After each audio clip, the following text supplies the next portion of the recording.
hari ibintu abantu muri ino myaka tugenda tudaha agaciro ngo tumenye abo tugwana n'abo tunigana abaribo. None rero reka rero tubandaniriza aho twari tugeze. Mubone ukuntu umunara w'i Babeli n'uyu munsi urya munara ugenda wubakwa buhoro buhoro, gusa nuko Yesu Kristo, nuko data nkuko yavuze ati reka kumanuka turabe ibyo abantu barimo, agaca bayoberanya indimi. Uko kubayoberanya indimi si uko mubona bamwe bavuga icyongereza abandi bakavuga igiswahili abandi tukavuga ikirundi abandi bakavuga igifaransa, mw'icyo gihe atari uwuzi ururimi rumwe muri izo adashobora kumvikana n'uwundi.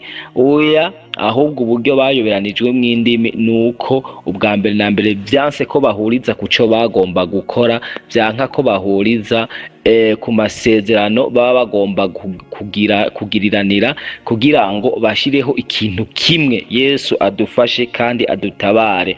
Naravuze ubuheruka ibihugu Amerika, ndavuga Ubufaransa, ndavuga Ubushinwa, ndavuga Uburusiya, ndavuga n'ibi bihugu novuga iyi Royaume Uni. Yesu adutabare kandi adufashe cyane. Ni ibihugu bitanu bifise icyo bita le droit de veto, bifise ubudahangagwa. Ni ibihugu bifise ubudahangagwa kandi mwogenda mukaraba muri izi ntambara zigenda ziba mu isi, uza gusanga akajagari kose kari mu isi kagenda gaturuka mu ibi bihugu. Zaba izi ntambara ziba ngaha muri Afrika, uza gusanga amareta yo ngaha muri Afrika yegamiye ibihugu bimwe muri ibi ndetse afashwa na bimwe muri ibi, kuko aba nibo bategeka isi, aba nibo bagenzura ibintu byose byo mu isi. Naco gituma iki kiganiro tuzogenda turabirabira hamwe byose, umuntu wese azoheza abone by'ukuri, amenye ukuri. Yesu nabahezagira nimba uri kiremwa muntu uzomenya yuko hariho ibindi biremwa mubana guhera mu rugo iwawe gushika no mu kazi ukora, ko hariho ibiremwa muhanganye atari abana b'abantu, ariko byasutswe kugira ngo bikugwanye bingwanye kugira ntibize bikunde yuko uja mu ijuru canke nanje sinzojeyo. Yesu adufashe adutabare cyane. Byasaba rero yuko ubwa mbere na mbere dusenga Imana tukagira amaso abona mu buryo bw'impwemu. Ubundi bwobwo bene data nibyo abantu benshi bitwa abanyampwemu, ariko aha niho byabacangiye, aha niho byabayobereye, kuko hari uburyo Satani yakoze byatumye abantu benshi bitwa abanyempwemu, ariko baramaze gukabigwa, hariho ibyo batakibona, hariho ibyo bahishijwe. Yesu adufashe kandi yongere adutabare cyane. Mwami Yesu, turaguhimbiye ko wemeye kuza kuducura. Arakoze, arakoze, arakoze, arakoze, arakoze cyane. Yesu Kristo nashimwe, Yesu Kristo nahimbazwe. Bwoko bw'Imana dusangira urugendo ruja mu ijuru, ndongeye kubwirwa ubuntu n'Imana bwo kongera kugaruka kugira ngo tubandanye twe tugejeje ubuheruka mu kiganiro imitego Satani yateze kiremwa muntu kugira ngo bikunde kirimbuke. None rero iki ni igice kigira kabiri uheruka murazi aho twari tugejeje, twariko turavuga cyane cyane ku bijanye n'imitego Satani yateze ubwoko bw'Imana, yateze kiremwa muntu kugira ngo bikunde by'ukuri kiremwa muntu aze yisange muri Gehinomu. Yesu adufashe kandi adutabare cyane. None rero imbere yuko mbandaniriza aho twari tugejeje, reka mbanze nsenge. Nyakubahwa uramwe Imana twese byagiye mu ijuru, urera kandi uragororotse, uri Imana y'imbabazi, uri Imana y'ikigongwe kandi uri Imana y'icubahiro, kubw'umwana we mukundwa Yesu Kristo Munyazareti yapfuye akazuka. Rero ndi imbere yawe nyakubahwa, ndakwingenza ubanza undabere ryiza, ungirira imbabazi. Maraso Yesu Kristo abanza mboneke ko kandi ambera umwambaro uzoba ukoze ibisigaye nyakubahwa ntabari jewe, ariko abari ugaragara ntavyo mfise nobwira abantu bawe, ntavyo mfise nta n'ivyo nshoboye, ariko wowe uri Imana ufise vyose kandi ushoboye vyose. Nico gituma ndakwinginze ntaba ari jewe ariko aba ari wewe, nasame wivugire wongere usigurire ubwoko bwawe, kuko niwe utanga amajambo y'ubugingo budashira. Cunze rero wigisha abantu bawe Mwami, wabwira ivyo bakiza n'ivyo bafasha muri iki gihe. Mana uzoba ukoze, dusigendane imbere yawe nyakubahwa, uzobugize neza, shishikara kubana nanje muri byose. Ndabisabye nizeye mu izina ry'umwana w'umukundo wa Yesu Kristo, amena. None rero bene data, dusangira urugendo ruja mw'ijuru, nk'uko twariko turabiganira ko ubuheruka. Murabizi ko twaganiriye ku ijambo rivuga ngo kuko abo tunigana atari inyama n'amaraso, ngo tunigana n'abakuru n'abafise ububasha, n'impuhemu mbi z'ahantu ho mw'ijuru, n'abaganza iy'isi y'umwijima. Iri jambo nubwo mwumva atari umurongo munini, iri jambo rikubiyemo ibintu byinshi, rimwe ibintu byinshi bihambaye. Abantu benshi muri kino gihe bagenda bafata minenegwe. Burya bene data, buri gisirikare cyose kugira ngo iyo kiri ku rugamba, umusirikare yari ku rugamba, harimo ibintu ategerezwa kumenya. Ubwa mbere ategerezwa kubanza kumenya abo bariko baragwana baribo, akamenya igitigiri cyabo, akamenya ubuhinga bafise, akamenya n'ibice bagwaniramwe ivyo ari byo, akamenya ko hariho muri icyo gisirikare gihanganye nabo, bakamenya yuko harimwo igisirikare kigwanira mu mazi, kigwanira mu kirere, n'ikigwanira hasi, ndetse n'abandi bakoresha ubundi buhinga, kuko ubuhinga bwo kugwana ni bwinshi. Murabona mu buhinga bwo kugwana hariho n'intambara y'amajambo, hariho mu bisanzwe intambara ziri kwinshi. Rero iyo umuntu ariko aragwana ntamenye abo bariko baragwana, ntamenye n'uburyo bagwanamwo, ntamenye n'ubumenyi n'ubuhinga n'ibikoresho bafise, uwo muntu gutsindwa biragize iki? Biroroha. Iryo jambo murazi ko nama nakunze kurikoresha. None rero kiremwa muntu natwe turi abasirikare, turi mu ntambara, ko turafise ibyo tugwana n'ivyo ari byo, turafise ibyo duhanganye navyo. Yesu adufashe kandi adutabare, kuko murabizi kuva na mbere hose ko twamye dufise umwansi dufise nta wundi ni Satani. Yesu adufashe kandi adutabare. Naco gituma imbere yuko ngira ko kugira ngo nca bandaniriza aho twari tugejeje, ndagomba dusome ijambo ry'Imana dusanga mu butumwa bwiza bwa Yesu Kristo ko bwanditswe na Yohana, ni igice 8, naho nyene turasoma umurongo wa 44. Ngo mwebwe muri abaso wa mugwanitsi, kandi ibyo so yifuza n'ibyo mushaka gukora. Uwo yahereye ubwa mbere na mbere ari umwicanyi, kandi ntiyahagaze mu kuri, kuko atakuri kuri muri we. Iyo avuga ibinyoma, avuga ivyiwe kuko ari umunyabinyoma, kandi ari we se wavyo. Yesu adufashe kandi adutabare cyane. Iki cyari ikiganiro Yesu Kristo, mwami w'abami, mutanga bugingo bw'amahoro n'umunezero bw'ibitazoshira, yariko aragiriranira n'abayuda, kumwe harimo n'intumwa ziwe, n'abantu mu bisanzwe abayuda bari bamwemeye, n'abandi bari ngaho. Yari imigwi itatu. Ni ijambo ry'umutwe rivuga ngo abana nyakuri. No kuvuga iki ni ikiganiro cyari gikomeye, kuko cyarimo imigwi itatu, kitwereka ibintu bitatu. Ubwa mbere turabona abari bemeye Yesu n'abatari bamwemeye, hakabamwo n'ibiremwa. No kuvuga bamwe bose yagenda bishura bivanye n'ico barico. Aha nyine tubona amajambo hanini yagiye abwira zijya ntumwa ziwe, ariko reka arabwira abamwemeye. Hari abamwemeye n'abandi abayuda byari biremwa muntu, ariko byari byaramaze guhendwa n'ibi biremwa. Ari bo babajya yishuye ngo nibyo ndazi ko muri urubyaro rwa Aburahamu. Ariko hariho rero n'ibi biremwa byaca bigenda nabyo bibaza, uko narababwiye burya bene data, aha ku isi tuhabaye, hari ibindi bintu tubana. Yesu nashimwe. Ayaba Imana iyo tweretse ibyo tubana navyo abantu twohahamuka ku buryo bw'uko by'ukuri wosanga n'imitima yatuvuyemo. Nico gituma kubw'ubumana bwayo n'ubushobozi n'ububasha bwayo irabona irazi ko turi nuko tumeze, hari ivyo igenda iduhisha, hari ivyo igenda itunyegeza. Rero anye abano bantu bari kumwe n'ibindi biremwa ari ibinye byariko bigenda byabajije ngaho ikibazo, ariko Yesu agaca vyishura ngo aya majambo dusomye kuri 44 muri kino gice c'8 ngo mwebwe muri abaso wa mugwanitsi, kandi ivyo so yifuza nivyo mushaka kugira iki gukora. Ngo yahereye kera ubwa mbere na mbere ari umwicanyi, yahereye kera hose ari umwicanyi. Ko murabizi Satani yateje intambara mw'ijuru, ateje intambara mw'ijuru, muratse uko byagiye bikurikirana, ngo atibukana n'icya gatatu c'abamarayika. Yesu adufashe kandi adutabare cyane.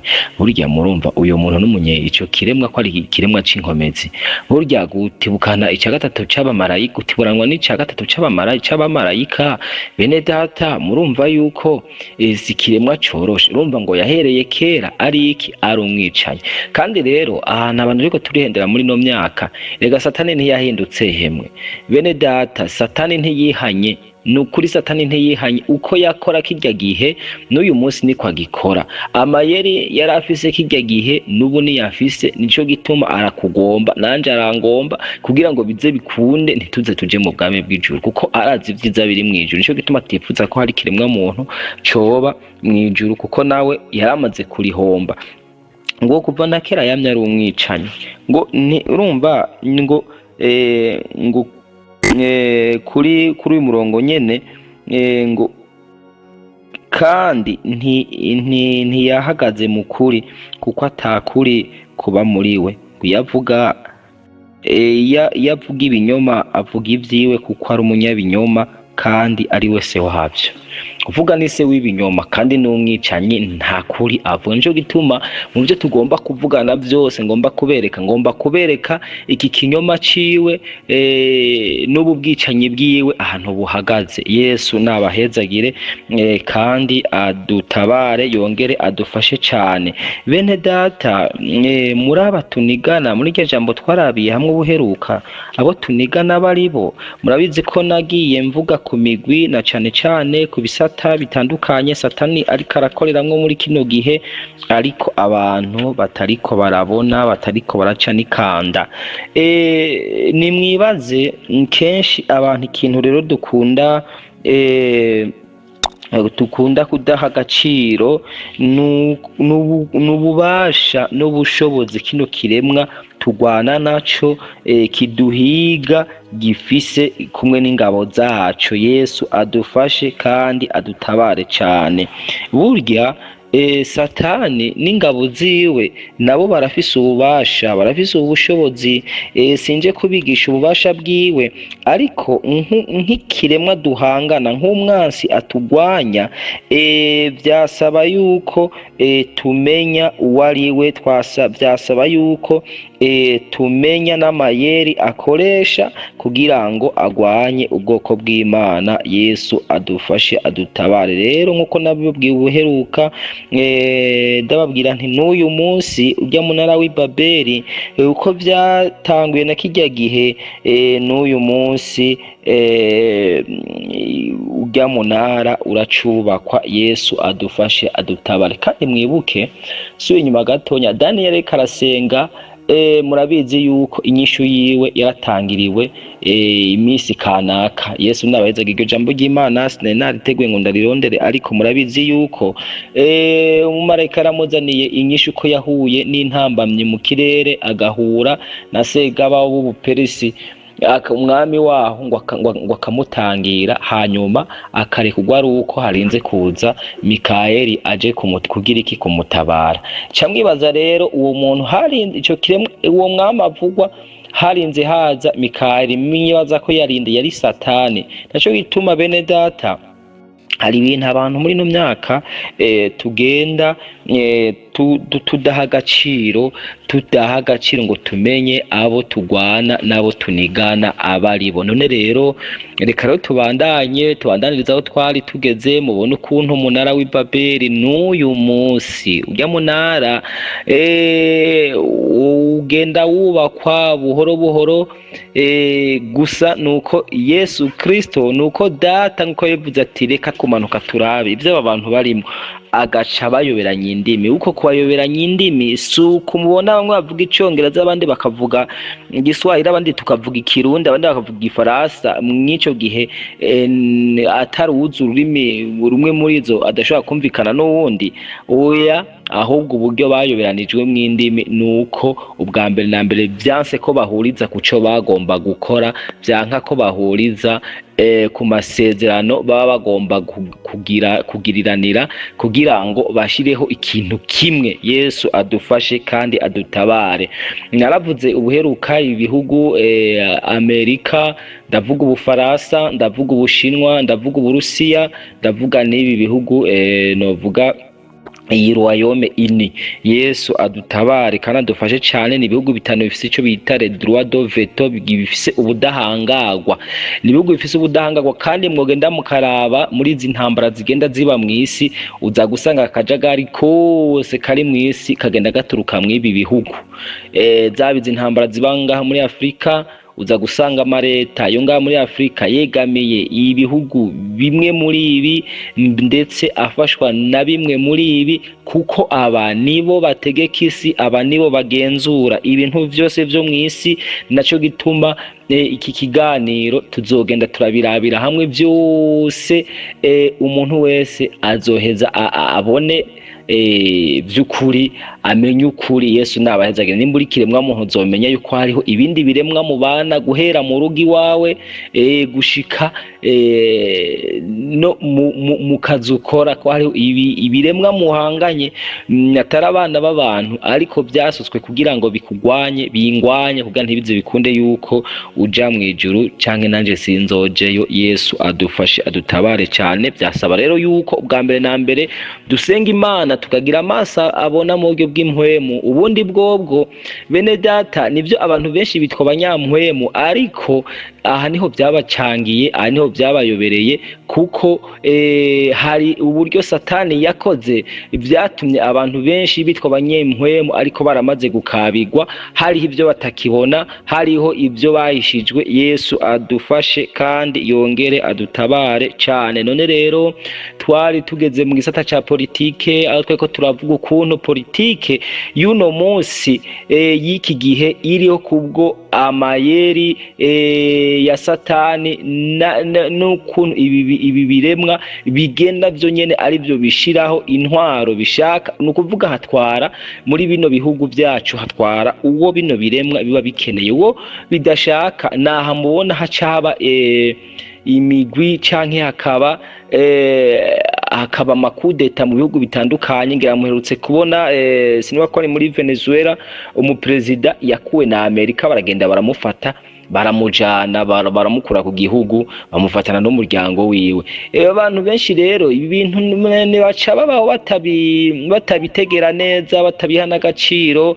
Ariko nagira ndababwire, aha nyene niho mwari mukwiye kuca mubonera ko hariho ibintu bigenda bikorwa n'imigwi y'ibanga n'ibihugu byitwa bya rutura. Ibihugu rero byitwa bya rutura bifise irindi banga rikomeye, nka kurya kijya gihe cyo kwa Nimurodi yaravise ibanga rikomeye rya kijye kintu yari karubaka. Yagira ati reka twubake mpaka dushikiye Imana iba. Erega gushikiye Imana iba bene data ntibari kugenda mu buryo buri physique, mu buryo bugaragara ngo buba kujya munara hama baduge mu kirere bashikira Imana. Oya, gushikira Imana bene data nuko ufata ivyo yaremye byose ukabihindura ukabigira ukundi. No kuvuga wewe nyene ubwa mbere na mbere uba wishize hejuru yayo, uba werekanye yuko Imana atacishoboye. Niko gushikira Imana. Rero n'abantu rero nivyo bagomba, nico gituma mbona uyu munsi muri politike nagenda ndababwira uburyo babikoramo. Yesu adufashe kandi adutabare. Narababwiye ndiko ndabice mu ncamake, narababwiye uheruka mu gice ca mbere yuko bafashe bakuraho ubwa mbere intwaro za cami kugira ngo bikunde bo bashireho ubutegetsi bwabo. Naco gituma mubona uyu munsi hariho intwaro yitwa ya demokarasi, narabasigura icya demokarasi, ariko navuze kuri kijanye n'ikimwe ku kijanye n'ubwigenge bw'abakenyezi. Uyu munsi naho reka tubandanirize ku kijanye n'ubwigenge les droits des enfants, ubwigenge bwa kubana. No kuvuga rero abarundi burya abarundi Imana iduhezagire. Abarundi n'ubwenge hage turabuciye nubwo twikina naho rimwe na rimwe tugomba kwisuzuguza no kwikengera. Hari ijambo abarundi bavuga ngo ngo zija guhona ngo zihera hehe ngo mu ruhongore. None rero burya bene data, iyi migwi ibi bihugu murabona, narababwiye ko hari amashirahamwe muzosanga avuga ngo kurikirana agateka kibi nibi ngo kurikirana aba naba kurikirana abapfunzwe, agateka kazi na muntu, agateka k'umukenyezi n'ibindi. Ivyo vyose byashizweho kugira ngo novuga kube nk'ukugira iki, nk'ukuraba, nk'ugucunga, nk'ugusiriveya, nk'ugukontorora ibikorwa vya kiremwa muntu, ku buryo bw'uko berekana babwiye yuko kiremwa muntu turi mu gasho, turi mwibohero, ku buryo bw'uko buri kintu cyose kiremwa muntu akora canke yiyumvira cyose aba bantu baba bagifise hehe mu minwe. Nubwo nguma nkoresha ijambo abantu, si abantu buntu, ahubwo n'ibiremwa byambaye imibiri y'abantu. Nababwiye kugira ngo Kristo yemere kuza kuducungura yambaye umubiri wa twebwe abana b'abantu, Imana ikemera kwambara umubiri 100%, ikaza ari Imana 100%, yambaye umubiri w'umuntu 100%. Hajya mwijuru bobo hari impamvu bari barabonye yuko ivyo bintu bitegezwa kugenda uko kugira ngo hacungurwe abari mu mubiri, kuko hariho ibindi bintu byambaye imibiri y'abana b'abantu ariko atari abantu. Aho rero abantu muhumukire amaso, abantu mureke kwijijanya, kuko turasomye ngaha muri Bibiliya iri jambo Yesu yereka arababwira ngo mwebwe murabaso wa mugwanizi wa mubi. Yesu adufashe kandi dutabare cyane. Muce muraba no ku nsiguro y'umugani ugwafu n'uburo, muraja kumumuzobonamwo neza aho Yesu yabisiguye. Nico gituma rero abo tunigana ubwa mbere saba inyama n'amaraso. Unumugwi wa mbere mu tunigana harimo ivyo tutabona, harimo impwemu mbi ziza zigira iki, ziza zitera cyo zigakoresha kiremwa muntu. Umugwi ugira kabiri ngo tunigana n'abakuru n'abafise ububasha n'abaganza iyi si y'umwijima, iyi si y'umwiza. No kuvuga muri abo tunigana harimo abaganza. Mwibuke hari ijambo Yesu yasize avuze imbere yuko aducungura, yavuze ngo umwami w'isi, hari wo yise umwami w'isi. Wo yise umwami w'isi rero ni Satani. Ni naco gituma bene data abantu turakwiye kwikangura tukamenya yuko mubo tunigana turaniganana n'abadutwara, no kuvuga n'abaganza, turanigana n'abaganza. Muri abo baganza bari imigwi myinshi. Muri abo baganza hari abaganza amareta, muri abo baganza hari abaganza amadini, muri abo baganza hari abaganza ibi na biriya. Ni naco gituma ni bene data kiremwa muntu cyari gikwiye kugira iki, kwikangura kikamenya yuko dufise umwansi atugwanya, tukamenya ko turi mu ntambara. Yesu nabahezagire. Nivyo koko Kristo yaradupfiriye ku musaraba, yarashesha amaraso yiwe ku musaraba kugira ngo tuze turonke ubugingo budashira. Burya nibi byose kugira ngo tube turiho tugende bimenyekana nuko dufise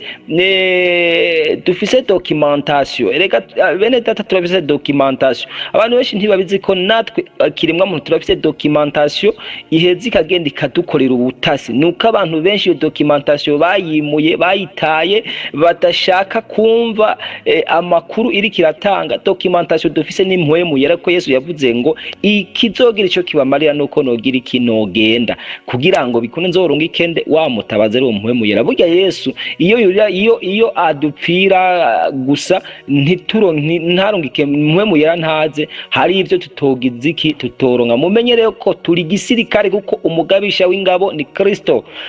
Niwe mugabisha w'ingabo, niwe mugabisha wacu, niwe ari imbere yacu, niwe tubereye maso. Ariko turafise documentation ni mpwemu yera. Mpwemu yera niwe agenda gatatera ibi byose. Jewe nka jewe ubwanje ntacyo noshobora kumenya muri ibi atari mpwemu yera. Naco gituma bene data nimuze rero mwumvirize, hanyuma mpwemu yera aca dutahuza. tumenye abo tunigana, tumenye abo tugwana abaribo. Reka nsubiremwo, abantu benshi uyu munsi si ibyaha ibyo ari byo byose Satani yopfa kubateza, oya, kuko abantu benshi baramaze kumenya, abantu benshi ubwicanye barazi kwica ko ari bibi, barazi ko kwiba ari bibi, ariko nubwo ibyo tubizi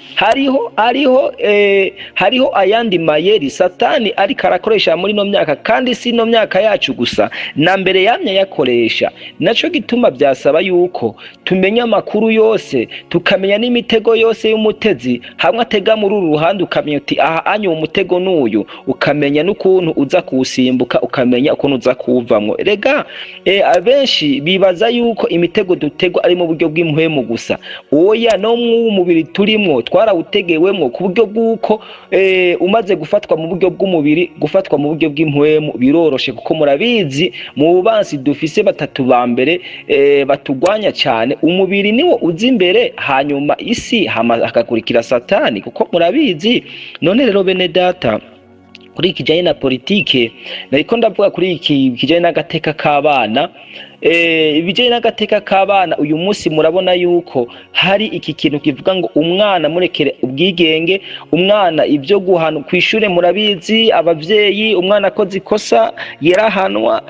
Twe aho iwacu mu gihugu cy'u Burundi byo bikiroreka, umwana agironka indero, akuye haziko, agikoza agakosa umuvyeyi ashobora kumuhana, uko murabizi na Bibiliya tugira ngo toza indero umwana wawe akiri muto. Yesu abahezagire, Bibiliya iraturekurira kugira iki, guhana umwana mu gihe yakoze ikosa, kuko burya iyo umuntu gukebura ni vyiza, kuko biratuma umwana akura abona yuko hari ikizira n'ikitazira. Rero kugira ngo badufate batwonone ibi biremwa bitwonone, hari iki kintu yuko umwana ategezwa kukurira mu mwidegemvyo no mu burenganzira bwiwe, no kuvuga arafise uburenganzira bwo gukora ikintu kanaka.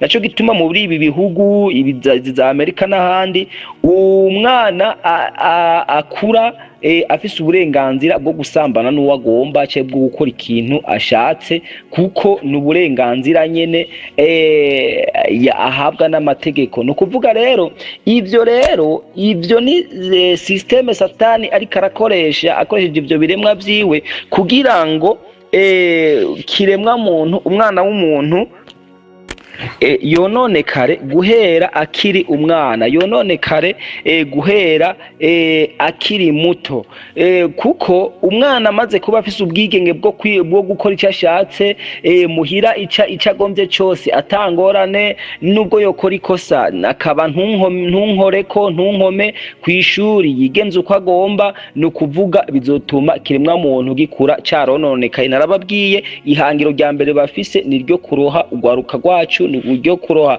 kiremwa muntu mu busambanyi, mu bwicanyi, mu byaha, no kudukura burundu ku Mana. Rero iyo umuntu amaze gukora ibyaha, murabizi ingero y'icaha ni iki? N'urupfu. Yesu adufashe adutabare. Murumva amaherezo yuko ari wa mugambi wo kurimbura kiremwa muntu Satani ariko arabandanya. Niki cyo muri politike ndiko ndabandanya. Politike irimwe ibintu byinshi, hinjiramwo politike y'uburimyi, hakinjiramwo ubworozi, hakinjiramwo mu magara y'abantu, hakinjiramwo nikijanye niyobokamana, ndetse arico ncangira nkwirikiza kubwira kabiri, kuko naco kiri mu bintu bikomeye Satani ariko arakora, bariko barubakira ko kino kintu. Yesu adufashe kandi adutabare. Naco gituma mubona amareta amwe ndetse si no kuvuga namwe, hari amadini menshi muri kino gihe akorana n'iki n'amareta. Ni kimwe nababwira nti kugira ngo bakore ikintu, bano bantu bategura kimwe, bateguye n'ikindi, bateza iki, bateguye ikindi gibaca bakora mu nyuma. Yesu adufashe adutabare cyane. Nk'ubu bashobora gutegura inzara kugira ngo bazoyishike ko, bakabanza guteza intambara. Bashobora gutegura kuja kwiba ubutare mu bihugu kanaka kugira ngo babushike baburonke, bakabanza guteza intambara cyangwa bagateza ibiza. Ni ukuvuga buri kintu cyose kugira ngo bagishike ko bafise uburyo baba baragipanze, kandi bakaba bafise n'imyaka ntarengwa, kuko ni biremwa bifise vision, ni biremwa bisobanukiwe kiremwa muntu, ni biremwa bisobanukiwe uko umuntu aremwe, haba mu turemangingo tugize umubiri w'umuntu, haba mu by'umuntu akenera, haba mu bwenge. Nico gituma hateguwe n'ibikorwa bitu bituma kiremwa muntu kivutse ubwenge bwiwe babucurika. Ico naco turaza kugishira ko nico gice tugiye dushikire. Uburya hari abantu benshi bavutse mu mugambi w'Imana, bavuka ari biremwa Imana yarungitse mw'isi kugira ngo bizoze gukora mbere bimwe bibe no mu bizokora ibikorwa bikomeye, ariko ibi biremwa biri ngaha mw'isi tubana atari abantu, uko bafise uburyo bwo kubona no kumenya uwo muntu uwo ari we, bakubonye gusa bashaka kumenya, bakamenya ati uyu muntu arimwo ubushobozi ubu n'ubu n'ubu n'ubu, baraheza bagaca bagira iki, bafata ubwenge bwawe bakaca babwonona. Ikintu wo mubo bishingira kintahe, kuko nari mfise umugenzi nama ndababwira mu ntahe, narigeze kwivuga mu ntahe, umupatiri twagendana niwe yasize avuze ijambo avuga ngo burya naka ni ntagondwa. Yavuga jewe ati ni ntagondwa bivanye n'ibikorwa nagiye nkorerwa ko, amavuta nagiye nsigwa n'ibiki, ariko ngira ngo akabona mu buryo bw'impwemu ntaco nabaye, akabona Imana ifise ukuntu yagiye indinda n'inzigama. Ivyo byose rero byagiye binyereka yuko abantu hariho uburyo bibamwo canke ubwenge bwabo bukicwa iyo bakiri bato. Ico naco turaza kukigaruka ko nico tugomba kwinjiramwo. Yesu adufashe kandi adutabare cane. None rero twinjire mu gice gikomeye kijanye n'iyobokamana, kuko keshi murabona muri no myaka iyobokamana na politike ni ibintu biri hamwe. Duhereye ahiwacu kuno ndetse no mu bindi bihugu uza gusanga ibi bintu bigize ikibikorana. Nico gituma mubona amareta yashizeho imirongo ntarengwa amadini ategezwa kugira iki gukoreramwo. Bijya byose abantu babona yuko umenga ni ibintu bisanzwe, ariko si ibintu bisanzwe. Nababwiye ibi birema kugira ngo bishike kuco bishaka, bibanza gucrea desordre, bibanza gucrea akajagari, bibanza guteza akajagari umudurumbanyo mu gice kanaka baba bagomba. Ico gituma nababwiye mubona umupresident batagomba aje akora ibinyuranye n'ivyo badakeneye, bace bagira iki, bace bamwica. Ndabahe uburorero bubiri nka iwacu mu gihugu cy'u Burundi. Murabona Rwagasore arondera intaye yo kwikukira, kuko babonye yuko hari ibintu aje guhindura. Murabona yuko baciye bagira iki, bamwica. Kandi baba bafise ibikoresho mu gihugu kanaka bakoresha, abantu bo ngaho mw'ico gihugu nyene baba bafise ibikoresho byabo bikora ko bigaca bikora umugambi baba bagize iki, baba bateguye. Nico gituma mubona baca bategura indyane zitandukanye mu migambwe, mu madini. Nico gituma naganda babwire nta kumenya Imana neza kuzoshoboka, nta no gutera imbere kuzoshoboka hakiri imigambwe y'akajagari nk'iyo tubona, hakiri amadini y'akajagari nk'iyo tubona, hakiri iby'amacakubiri by'abahutu n'abatutsi n'abatwa n'iki n'abera n'abirabura. Ibyo bintu bikihari mw'isi, nagenda babwire nta terambere rishoboka, kuko Satani wewe arazi ico yakoze kandi arazi n'ico agomba gushikako. Yesu adufashe kandi adutabare cyane. None rero twinjire muri iki ciyobokamana,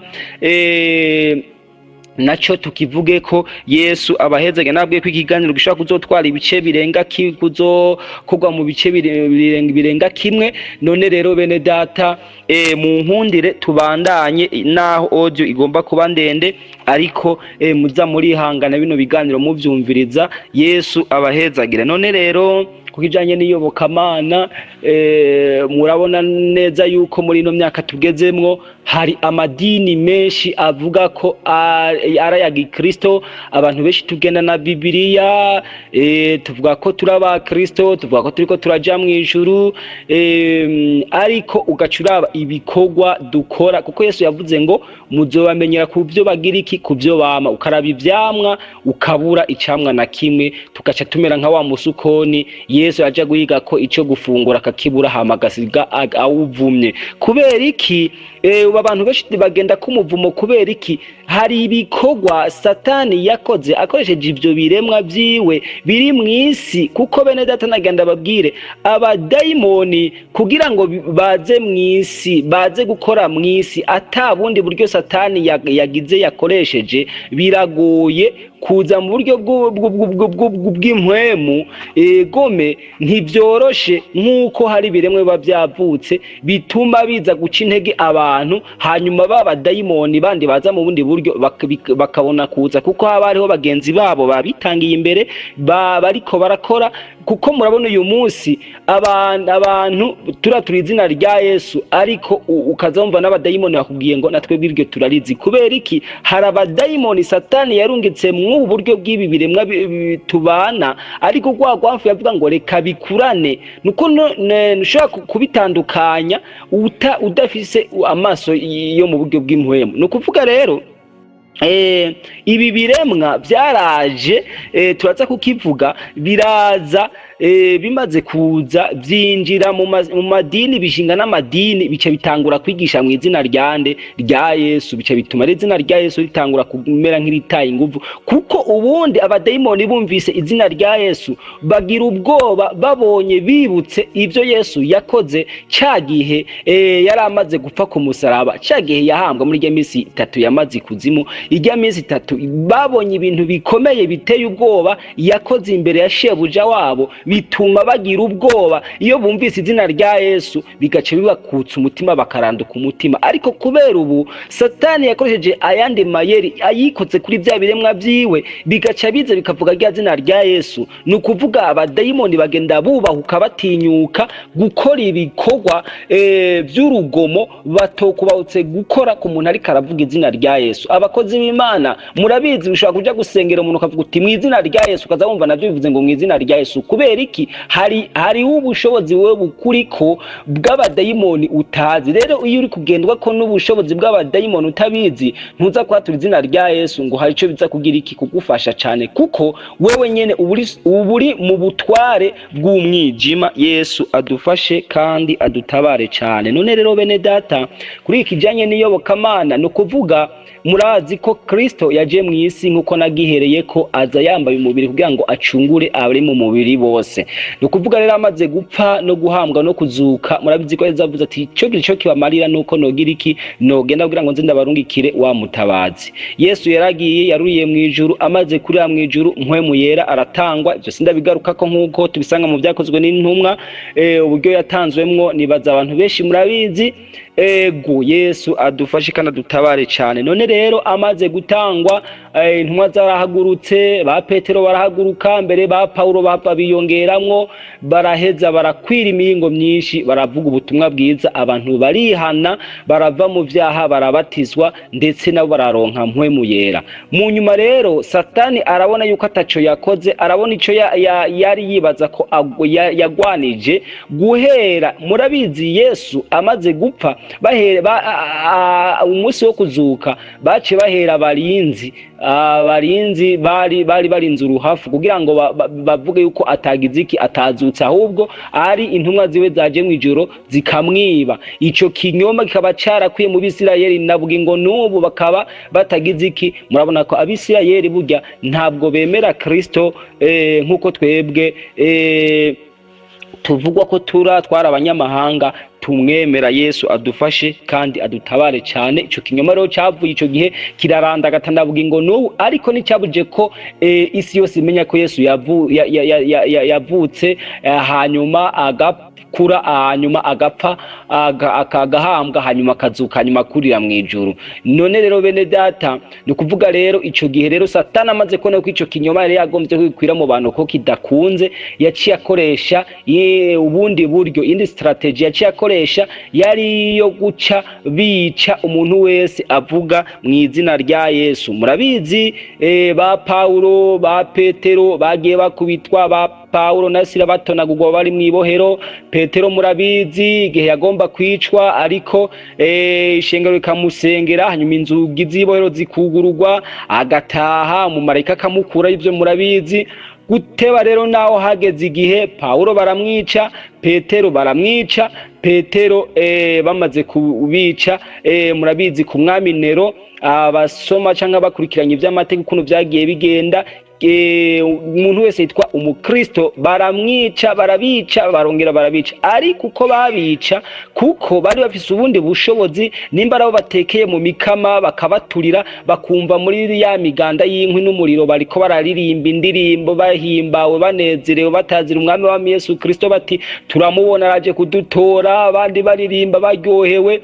Ico gihe vyaca bituma n'ababa bariko barabaturira nabo bagira bati natwe twitegereje urupfu rw'abano bantu, natwe twemeye kuba abakristo. Ico gihe rero baca barabona bati nitwabandanya bino bintu, ino systeme yo kwica bano bantu, tuzova dusanga isi yose yamaze kwemera iri zina ry'umugabo. Ni naho rero haciye habaho ikintu giteye ubwoba, haca havuka Satana acakoresha ayandi mayeri, hacavuka idini rije ryitirirwa Kristo, ariko ari idini Satani wenyene ashinze mu buryo bw'ubwenge, mu buryo bw'amayeri, ariryo ngomba kubabwira, ryaciye riba nyina w'ayandi yose. Naco gituma muzokumva kenshi bakunda kuvuga ngo turoshome mena home, mugabo si home ijya home tuzi, ariko kenshi mwarabumvise ko bariko bavuga ngo inzira zose zishika muri Gihenomu, canke ngo inzira zose zishika i Roma. No kuvuga burya bakivuze kiri muri izo nsiguro zibiri ndiko ndababwira, kuvuga ko tureshome mena home no kuvuga byerekane ko amadini yose tubona, nubwo biruko, nubwo bikira igitabo ngo nabakizwa ngo bagize iki, inkomoko ego ni ikiba home, kuko niyo Babuloni ikomeye, nyina w'abamaraya niki n'ibizira byose. Muca mubona ko ivyo bintu bigenda bikurikirana mu ijambo ry'Imana. Yesu adufashe kandi adutabare cyane. No kuvuga rero catholicisme iciba iravutse. Mu kuvuka rero ni ukuvuga baci bakora ikintu gikomeye gihishije, baca bavuga yuko umupapa wa mbere ni Petero, ari naho mbere bavuga ko yaciye ahambwa mwako kazinga kitwa Roma, ariho bitiriye imisozi ndwi. Umusozi w'imisozi ndwi murabizi yuko mu vyahishwe Yohana uriyo. None rero niho haci haba iki cicaro ca Katolike i Roma. Hanyuma mu nyuma rero ico gihe ku mwami Constante, Yesu adufashe kandi dutabare cyane, ico gihe imbere yiwe ku bamperere bari imbere yiwe bagenda bica, hari systeme yo kwica umuntu avuga izina rya Kristo. Ariko Satani acakora ikindi kintu mu mayeri, uyu nawe umwamperere acaza yigize umukristo, aza ari ugomba kuba umukristo, yigira umuntu nawe abaye umwe mu bemera Yesu. Uko Satani yamaze kubona yuko atayindi systeme yuko aba bantu bashobora guhagarika kuvuga izina rya Kristo, ati reka rero haze uwitirira ko ari umukristo, habe kivange, abantu bivangatirane, hanyuma ico kivange bize bikunda abantu bakiyobereremwo, rya zina barivuge mugabo ritagifise ubushobozi n'ububasha nk'ubwo ryari rifise ubwa mbere. Ngingayo rero amayeri akomeye Satani yakoresheje bwa bwenge bwiwe n'amayeri na vya biremwa vyiwe. Yesu adufashe adutabare. Constante amaze kubaho, amaze kuza, no kuvuga iki rero, haca haba ivyikivangatirane c'abapagani n'abakristo. No kuvuga ku bwami bwiwe utemeye kubatirizwa ngo be umukristo witirirwe Kristo, ntiwagira iki mu bwami bwiwe, nta giti wabufise. No kuvuga muravyumva yuko umuntu wese nimba rubishakira ubutegetsi yategerezwa kugira ati ndemeye kuba umukristo. Yesu adufashe kandi adutabare cyane.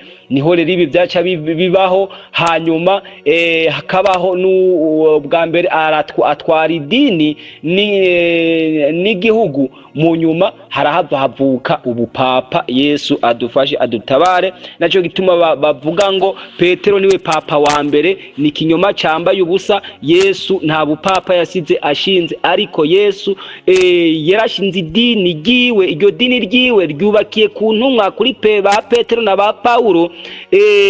Murabizi ko yavuze ngo Petero no nguri Petero ngo no kuri urwo rutare nzogira iki, nzokubaka ishengero ryanje kandi n'amarembo y'ikuzimu ntazogira icarigira. Yesu adufashe kandi adutabare. Ni ukuvuga ari ishengero ry'umwami w'abami Yesu Kristo ryagiye rihamwa guhera ico gihe Yesu acurira mw'ijuru, na bugingo n'ubu ryagiye rihamwa, mbere rigenda rirazimanganywa nk'uko muzogenda muvyumva bagenzanje bazoza babisigura kundusha. Rigenda rihamwa, rigenda riburabuzwa, mbere mu bihugu vyinshi vyo mw'isi rikaba ryaramaze gukugwa burundu. Naco gituma mubona uyu munsi nahi wacu turiko twinjiriwe ku rwego rwo hejuru.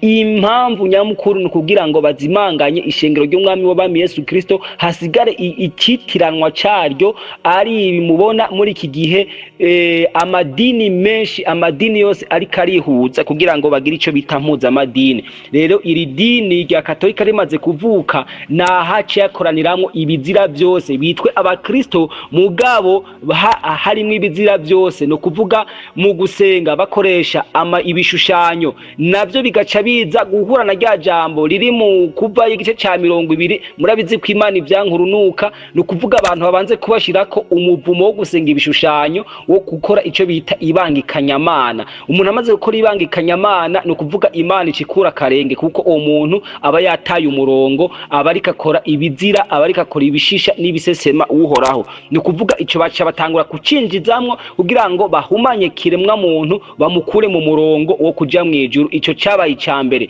Ikigira kabiri, baca bakura umubatizo wari uhari w'ukuri, ariwo Bibiliya itubwira, umubatizo w'amazi menshi. Baca barawukura naho nyene biturutse kuri wa mwami nde Constante, ati jewe ndi umwami, ntabwo vyokunda nk'umwami w'icubaro ko mushiramo muri ivyo bishanga mudimbika mu bandi. Hacavuka umubatizo wa hehe? Wo kugahanga. Yesu adufashe kandi adutabare. Naha rero haciye hinjiramwo ibikorwa vyinshi, hajamwo baca bafata imisi bahora bahimbaza ko ibigirwamana kanaka barabihindura, baca bavyitirira yandi mazina. Bimwe vyitwa ngo ni imisi y'aberanda, nk'imisi bakora yo guhamagara no kuzikurura imizimu, nkuko mu migenzo y'ibihugu vyagenda bibaho ivyo bintu vyo guterekera. Baca umunsi wo guterekera bawuhinduramwo iyi misi mikuru tubona ngo ni imisi y'aberanda. N'ikimenyamenya n'ikimenyetso gikomeye, itarike 2 z'ukwezi kwa 11 muzobibona kenshi hari imisa n'ibisabisho bibera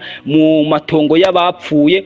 Kandi ndetse n'ivyo mu masengero yose ya Katolika, cyane cyane amaparuwase makuru, amaparuwase menshi muzohasanga hafi ya paruwase haba hari itongo. Ni ikimenyetso ca mbere. Kandi mu makatedrale naho niho haba ubushinguro bw'abasenyeri baba bitavye Imana, baba bapfuye bavuye muri buno buzima bwo mw'isi. Niho baheza bakagira iki? Bagahambwa mu masengero. Kandi buri rusengero rwose yo gwitirirwa umweranda canke umuvunyi kanaka, kuri altar neza na neza aho patiri ashika asoma, agishika ahakoze umunwa ariho haterekwa misere, hagaterekwa ikarisi, mu hirya no hino hagaterekwa ibikombe birimwo amahostiya aza gusangizwa abakristo. Ni ukuvuga ngo hajya haba hariyo igufa canke igisigi c'uwitwa c'uwo yitirirwa umuvunyi uyo paruwase.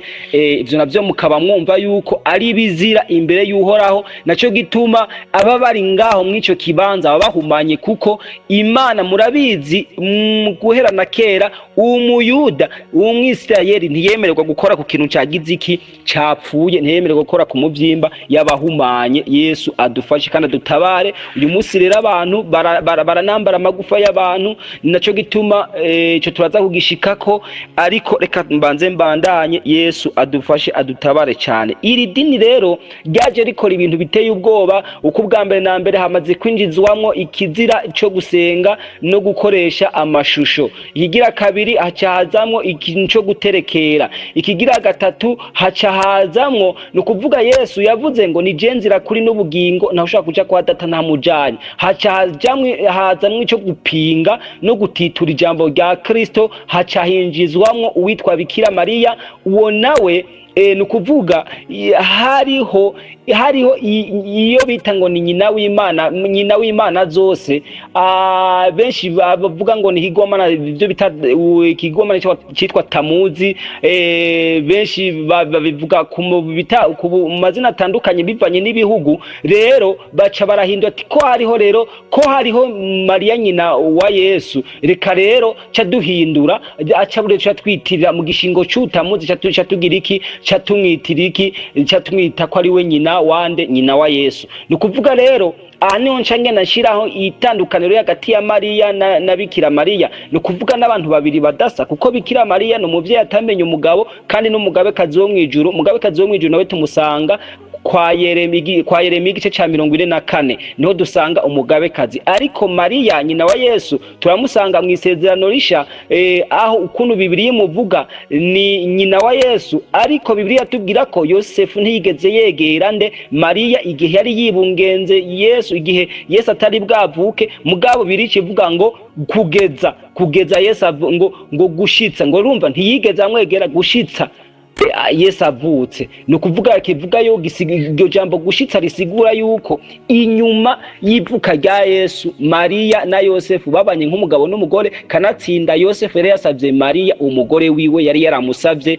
Ibyo nibaza umuntu wese asoma Bibiliya ko abizi, ariko kubera ubwenge n'amayeri bwa Satani na bino biremwa baca babicurika, kuko barazi ibikorwa barakoze. Naco gituma turaza kubabwira ibintu bica bikoreshwa kugira ngo bize kwica no kurimbura no kugira nabi mu buryo bw'impwemu ikiremwa muntu. Kumwe nabwo ko bafata ubwenge bwa kiremwa muntu bakagira iki, bakabucurika, canke n'impwemu yo bagaca bayiboha ku buryo bw'uko kiremwa muntu ibyo mubwiye byose atana kimwe bagitahura. Kubera iki? Ubwenge bwiwe bubabugize iki, babuboshwe. Yesu adufashe kandi adutabare cyane. None rero harimwo abanyabwenge muri ibi biremwa, ni ibintu biciye ubwenge cyane ku buryo bw'uko ibikorwa byo bikora biba bibizi kandi biba bigize iki, biba bibisobanukiwe. Rero abantu bamaze gushirirwako ho ibizira, bamaze gushirirwako n'ibintu bizotuma badasubira Imana idasubira kubemera. Ikirero nico Satani yagize iki, yagombye. Naco gituma abantu baca babaho bazi yuko ivyo barimo, ariko kuri bati Ecclesia Katolika niryo dini n'umuryango wabemera. Yesu adufashe kandi utabare. Hari ijambo ririmo abantu bari bakwiye guca ubwenge bagatahurani, yagenewe bose kandi yabatunga. Nukuvuga yagenewe bose, abasuma n'abasambanyi, abicanyi, abaki mwese nta ngorane, abagenda uko bashaka, bapfumu n'abarozi, nukuvuga abazukuru imizimu niki, nta ngorane. Ariko mupfe kwitwa ba Kristo, nta ngorane, nta kibazo. Mupfe kuba mwinjira, nta kibazo. Mube muri abatinganyi, nta ngorane n'imwe, ariko mwitwe aba Kristo. Ico rero nico Satani yagomba, abantu bose bitwe aba Kristo, bitirirwe Kristo, ariko batariko baja batariko baraja mwijuru. Nayo mayeri nico nuwo mugambi ibi biremwa byakoze kandi ukomeye uteye ubwoba. Naco gituma ugiye kuraba mwirahira ry'aba bantu baba barabarongozi mu bupapa, usanga ari ibintu harimo ibintu biteye ubwoba. Icambere nagenda babwire izina papa, nukuvuga ni mu Gifaransa, mu kindi ni Saint-Père. Saint-Père kenshi murabizi yuko bavuga ko papa atihenda. Saint-Père nukuvuga n'umusubirizi wa Petero, ariko bavuga ko ari icariho ca Kristo mw'isi. Muravyumva? Nukuvuga ingingo afashe niyo nyene, naho yofata ingingo iri mu bwicanyi niyo nyene. Nukuvuga we ni infaillible, afise ubudahangarwa bw'uko atihenda, kuko ni nyene ubweranda. Saint-Père nyene ubweranda. Numva nyene ubweranda nukuvuga yishize mu kibanza c'Imana isumba byose, yishize hejuru yisumba byose. Nukuvuga ni nyene ubweranda. Abana ahantu mu vyumve bakatolike ni turiko dukiritika idini ryanyu, ariko ni mwumve amabanga n'amayeri arimwo kugira ngo bikunde Satani arimbure icitwa ikiremwa muntu, bize bikunde ntikize kibone Imana. Yesu adufashe adutabare. None rero nukuvuga aba no mwitorwa ryabo be no mukurahira kwabo, papa afise icumba yinjiramwo ubwiwe wenyene, ahejeje gutorwa, ahejeje kuba kijya kintu bagira ngo nico gutora umupapa, hanyuma akacaja aho hantu kugiriranira amasezerano na Satani, bakagiriranira amasezerano. Nico gituma avayo yahindutse, yabaye ukundi kuntu. Nta wundi muntu yemerewe kwinjira mu ico cyumba atari papa ubwiwe. Ico nibaza ko twagikoze ko ikiganiro turiko tuvugana n'uwitwa Aziza Christine wo mu Rwanda. Yesu yajanye mu buryo bw'impwemu akamujana kumutembereza aho hose. Yesu adufashe adutabare cyane. Naco gituma mubona kenshi mu bintu byose biba mw'iri dini habamwo indahiro, habamwo kurahira. Yesu adufashe adutabare. Habamwo kurahira, habamwo indahiro, habamwo ico bita indagano, habamwo kuragana. Yesu nabahezagire. Naco gituma bene data abantu mwitonde, kuko abantu tubaye mu bintu bwambe bwacu tudatahura n'ivyo ari byo, ubwacu tudashobora guhamvya wabivukiyemwo canke wabikuriyemwo uko, ariko utazi iyo bija. Abantu benshi bararahira indagano batazi yuko babagiraniye amasezerano n'abadayimoni, ariko ivyo ntibagira iki, ntibabimenye. Ibi rero biri mu vyatumye Satani agifatira abantu mu citwa iyoboka mana. Ni naho rero murabona iri dini rimaze kugira bimaze kugenda uku, havuye haba abantu Imana ihagurutsa muri bo, batangura kubona yuko ukuri kwagoretswe, haza aba ba martyr, hanyuma birabandanya. Ariko naho nyene Satani aca profitiramwo, haca havuka amadini menshi anovuga yavutse atututsa nk'uko ibizinu iyo byakunze ahantu byamuza biva mu kuzimu. Amadini acaba menshi, bya birimwa bica biza bishinga amadini, maze kona ko abantu bamenye ukuri bica mu mbavu, bica bishinga amadini. Anacho gituma mubona uyu munsi hari amadini y'icitwa aba protestante menshi, ariko ugasanga uburyo bagenda nk'ababandi, mu nyambaro bagenda nk'ababandi, mu mvugo bagenda nk'ababandi. Ibyo byose by'inyambaro n'ibindi tuzobizamwo mu bijanye n'imico n'imigenzo by'ibihugu, ukuntu bino biremwa byagiye birahindura imico n'imigenzo by'ibihugu. Abantu baturana inyambaro z'abadayimoni ariko batazi ko bambaye ikidayimoni. Yesu adufashe kandi adutabare. None rero ivyiri dini ryace rikomukwa ko n'ayandi madini menshi aravuka kugeza kuyo mubona uyu munsi. Yesu adufashe adutabare. Ayo yose acazagwanya rya dini ry'umwami w'abami Yesu Kristo, ariryo shengero rya Kristo. Yesu nashimwe. Iryo rero ryagiye rigwanywa kubwo bwuko uyu munsi ryaherengetejwe, kiretse ayiwacu mu Burundi naho nyene Satani yaramaze gukoresha amayeri ateye ubwoba kugira ngo bikunde naryo nyene arishire hasi. Ariko nimuhumure, Yesu ntazovyemera, Kristo ntazokwemera ko ivyo bintu bigenda uko. Yesu adufashe kandi adutabare cyane. None rero bene data, kuri iki kijanye n'iki c'idini simpava ndakimara mu gice kimwe, bizosaba yuko ndakibandaniriza no mu kindi gice.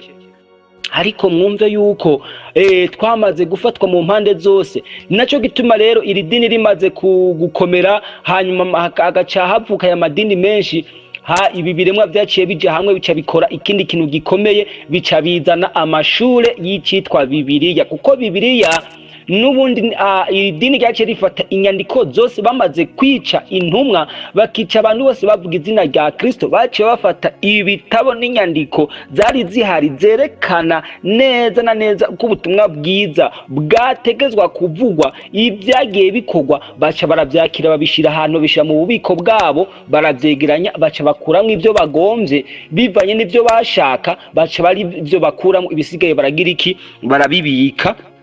Hanyuma rero bica bituma kiremwa muntu turonka Bibiliya irimo ijambo ry'Imana, ariko harimwo amajambo afobetse, bituma kugira ngo umuntu ayumve bisaba ko asenga akaronka mpwemu yera. Ivyo rero bica bituma rero abantu harimwo kuri twategezwa kumenya tutagize iki, ntitwigeze tukumenya. Ni naco gituma ubona ibihugu byabo bo birateye imbere, kuko bazi neza ahantu hose Imana yashize ubutunzi, barahazi, bazi n'ivyo Imana yavuze ku bihugu kanaka, bizi n'umugambi Imana yateguye w'ikanguro naho rizoturuka n'ibihugu rizoturukamo. Naco gituma habaye icitwa amagabura nyama, bagafata Afrique bakayidiviza, bakayicamwo ubupande pande, ibihugu bakavyonona, bakarema ibihugu ubwabo bonyene biremeye, bitari uko byari bisanzwe. Naco gituma mubona n'igihugu cyacu cy'u Burundi bivugwa yuko hariho ibice cyagiye cyakwa, kuko barazi neza aho ikanguro rizoturuka, ubutumwa bwiza bugakwira isi.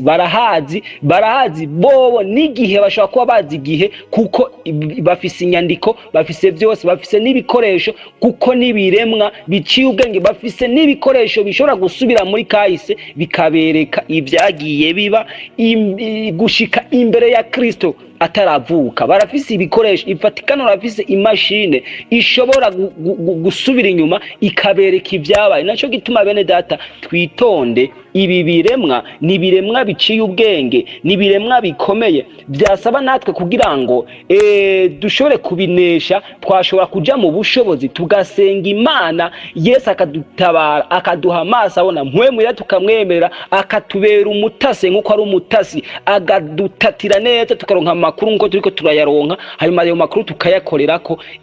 Twamara gukora ku makuru mpwemu yareka aratanga, bizotuma tunesha. Atari uko tuzoba babera bagize iki, bamaze kuneshwa mu mazimisi muriko murakurikirana. Yesu adufashe, adutabare cyane. Iki gice ndakigarukirize ngaha, ibisigaye tuzoca tubiganira mu gice gikurikira. Yesu adufashe kandi adutabare cyane. Mwami Yesu uragaheza gurakoze cyane. Ibisigaye nyakubahwa, shishikara kubana n'umuntu wese azokumviriza no majambo, uzobukoze mu izina ryawe gira Yesu Kristo, amena. Isi cyo mubaza nshobora kwakura kuri izi nimero zikurikira: 6 4 ubusa 9 ubusa 3 6 5. Kubari hanze y'igikugu tambutsa agamenyetso go guteranya 2 5 7. Yesu aheza itwi tusemerera.